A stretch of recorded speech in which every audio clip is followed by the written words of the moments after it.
AP cabinet భేటీ అనంతరం వివరాలను పార్థసారథి మీడియాతో వివరిస్తున్నారు. చూద్దాం, లైవ్లో చూద్దాం.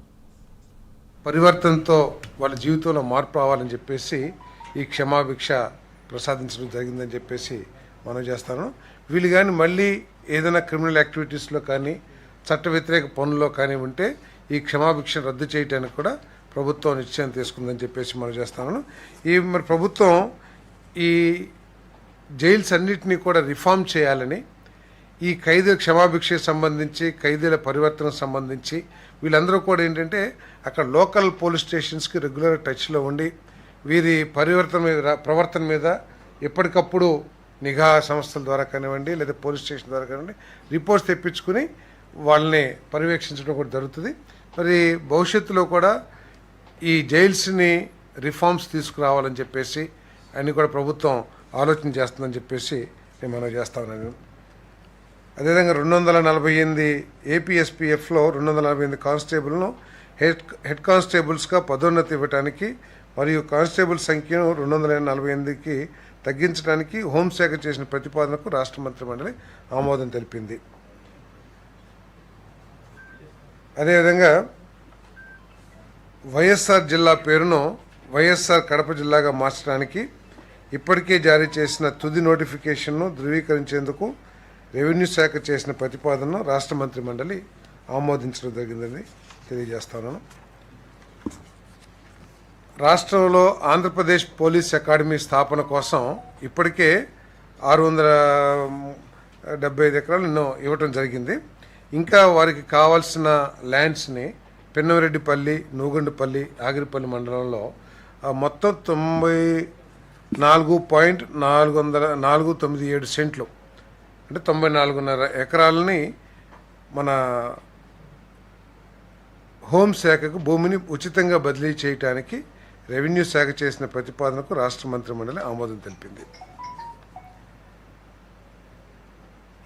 ఏలూరు జిల్లాలో నిర్మించి తలపెట్టిన హైదరాబాద్ ఐ ఇన్స్టిట్యూట్కు మాజీ ఐఏఎస్ అధికారిని శ్రీమతి కాసర్నేని దమయంతి వారు దాన ప్రకృతి అంటే గిఫ్ట్ ఇచ్చారు. ఒక 10 ఎకరాల 88 సెంట్లు భూమిని గిఫ్ట్ ఇవ్వడం జరిగింది.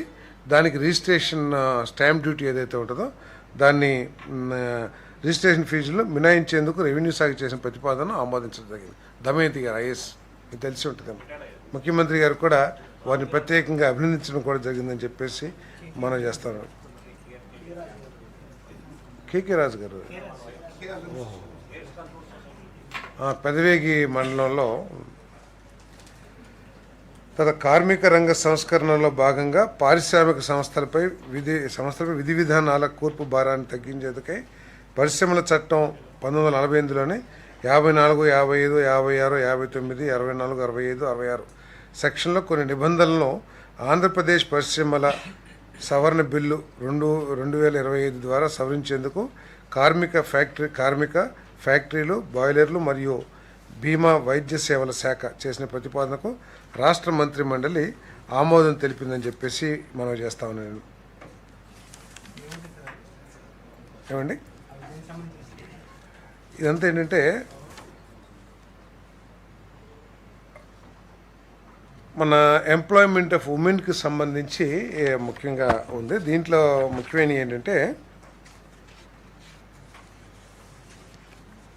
66(1)(b)లో సెక్షన్ 66(1)(b)లో restriction on women's right night time employment between 7 PM 6 PM ఇంతకుముందు చేస్తానికి లేదు. ఇప్పుడు వాళ్ళు women may work during night time with safeguards like consent, transport, security and CC surveillance. Proper safeguards తీసుకుని వారికి కెమెరా సర్వేలెన్స్ పెట్టి వాళ్ళకి proper transport, తర్వాత అదేవిధంగా వారు పనిచేసే చుట్టుపక్కలంతా కూడా కాంతివంతమైన ప్రదేశంగా ఉండే కొన్ని నిబంధనలు ఏర్పాటు చేసి మహిళలు కూడా రాత్రిపూట పనిచేయచ్చు అని చెప్పేసి ఈ అమెండ్మెంటు చెప్తా ఉంది. అదేవిధంగా సెక్షన్ 54లో 9 hours per day మ్యాక్సిమం చేసేదైతే ఇప్పుడు అది 10 గంటలకి పెంచి పర్ డే 10 hours పెంచడం జరిగింది. సెక్షన్ 55లో ఇంతకుముందు 5 hours-కి 1 hour రెస్ట్ ఉండేది. ఇప్పుడు 6 hours-కి రెస్ట్ పీరియడ్ని మార్చారు. 6 hours-కి ఒకసారి రెస్ట్ వచ్చేట్లు. అదేవిధంగా section 56 maximum spread over 10.5 hours అయితే ఇప్పుడు ఎక్స్టెండెడ్ టు 12 అవర్స్, అంటే మొత్తం 12 అవర్స్ దాకా పనిచేసే అవకాశాన్ని కల్పిస్తూ ఉంది. అదేవిధంగా ఓవర్ టైం సెక్షన్ 64 ప్రకారం ఇంతకుముందు 50 కానీ 75 గంటలు కానీ మాత్రమే ఓవర్ టైం చేస్తానికి అవకాశం ఉండేది. బట్ ఇప్పుడు 144 hours 144 hours per quarter over time చేస్తానికి అవకాశం కల్పించే విధంగా ఈ చట్టాలని అమెండ్మెంట్ చేయడం జరిగిందని చెప్పేసి మనం చేస్తున్నాం. ఇదంతా ఏంటంటే ఈజ్ ఆఫ్ డూయింగ్ బిజినెస్లో భాగంగా ఈ నిబంధనలను అమెండ్మెంట్ చేయడం జరిగిందని చెప్పేసి కూడా ఈ సందర్భంగా తెలియజేస్తాను. అదేవిధంగా ఇప్పుడు ఇంతకుముందు ఉమెన్ ఎంప్లాయ్మెంట్ డ్యూరింగ్ నైట్ టైంకి సంబంధించి కొన్ని నిబంధనలు ఉంటే women may work during night time with certain, ఇందాక చెప్పాను కదా, CC camera surveillance, proper safety, తర్వాత వారికి మంచి వసతులు అవన్నీ కూడా ఉంటే పని చేయొచ్చు అని చెప్పేసి కూడా ఈరోజు ఈ చట్టం మార్చడం జరిగిందని చెప్పేసి మనం చేస్తాను. ఫ్యాక్టరీస్లో ఏమంటే అంటే ఆదాయం పెరిగింది కదా, ఎక్స్ట్రా వర్క్ చేస్తారు. ఓటీ ఇప్పుడు ఇంతకుముందు 50 గంటలే చేస్తానికి అవకాశం ఉండేది, ఇప్పుడు 144 గంటలు చేస్తానికి అవకాశం ఉంది. దానివల్ల ఆదాయం కూడా పెరుగుతుంది. అదేవిధంగా ఇది నిబంధనల మూలంగా ఏంటంటే ఉమెన్ వ్యవస్థీకృత రంగంలో కూడా, అంటే ఫార్మల్ సెక్టర్స్, ఇంతకుముందు చిన్న కుటీర పరిశ్రమలు అయితే చిన్న పరిశ్రమలు పనిచేసేవాళ్ళు, ఇప్పుడు ఎస్టాబ్లిష్డ్ ఫ్యాక్టరీస్ కానివ్వండి లేకపోతే కార్పొరేట్ సెక్టర్స్లో కూడా పనిచేయడానికి వాళ్ళకి అవకాశం లభిస్తుందని చెప్పేసి మనం చేస్తాం. Empowers women economically and promotes gender inclusion in industrial growth, అంటే పారిశ్రామిక అభివృద్ధిలో లింగ వివక్ష లేకోకుండా అందరికి కూడా అవకాశం కల్పించే విధంగా, తర్వాత ఉమెన్ సాధికారత కూడా లభిస్తుందని చెప్పేసి దీని ఉద్దేశం అని చెప్పేసి తెలియజేస్తాను. Supports employment in continuous process industries, అంటే కొన్ని ఇండస్ట్రీస్ ఉంటాయి, ఒక్కసారి స్టార్ట్ చేస్తే మళ్ళీ ప్రాసెస్ చివరి వరకు కూడా అదే ఎంప్లాయీస్ ఉండటం మూలంగా వీరికి అదనపు జీతాలు కూడా లభ్యం అవడానికి అవకాశాలు ఉంటాయి ఈ అమెండ్మెంట్స్ ద్వారా అని చెప్పేసి నేను చేస్తాను. అదేవిధంగా గ్లోబల్ ప్రాక్టీసెస్ ఏదైతే ఉన్నాయో అవన్నీ కూడా ఇక్కడ కూడా అమలు చేయడానికి ఈ చట్ట అమెండ్మెంట్స్ పనిచేస్తామని చెప్పేసి తెలియజేస్తాం. దీని మూలంగా ఏంటంటే ఫ్యాక్టరీలు కూడా పెట్టుబడి పెట్టేవాళ్ళు మన రాష్ట్రానికి రావడానికి, అంటే ఈ కార్మిక చట్టాలు ఇవన్నీ కూడా వారికి కూడా కార్మికులతో పాటు వారికి కూడా అనుకూలంగా ఉంటే పెట్టుబడులకి ఎక్కువగా వస్తారని చెప్పేసి, అదేవిధంగా గ్లోబలైజేషన్ ప్రతి రంగంలో కూడా అవుతూ ఉంది. గ్లోబల్లో ఏ రూల్స్ అయితే ఉన్నాయో ఆ రూల్స్ని ఇక్కడ కూడా ఇంప్లిమెంట్ చేయడానికి ఈ అమెండ్మెంట్స్ తీసుకురావడం జరిగిందని చెప్పేసి మనం చేస్తాం.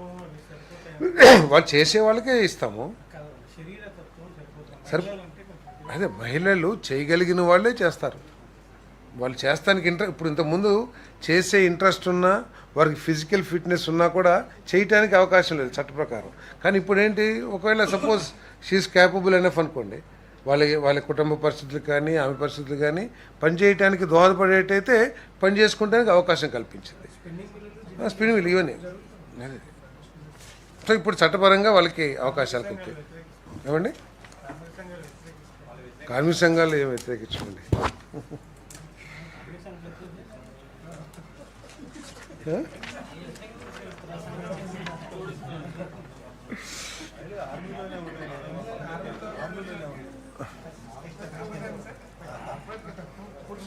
అంటే ఇప్పుడు ఇక్కడ కూర్చుంటే ఇద్దరే కనబడుతున్నారు. ఇప్పుడు దీని మూలంగా ఏంటంటే కొద్దిగా ఎక్కువ మహిళలు కూడా ఈ రంగంలోకి వస్తానికి, పత్రికా రంగంలో కూడా వచ్చే అవకాశం కూడా ఉండొచ్చు. విశాఖపట్నంలోని హరిత హోటల్ యాత్రి నివాస్ ఆధునీకరణ చేపట్టిన పనులకు ఇప్పటికీ సవరించి అమలుపరిచిన పరిపాలన అనుమతులు ధృవీకరించేందుకు యూత్ డెవలప్మెంట్, టూరిజం మరియు సాంస్కృతిక శాఖ చేసిన ప్రతిపాదనకు రాష్ట్ర మంత్రిమండలి ఆమోదం తెలిపింది.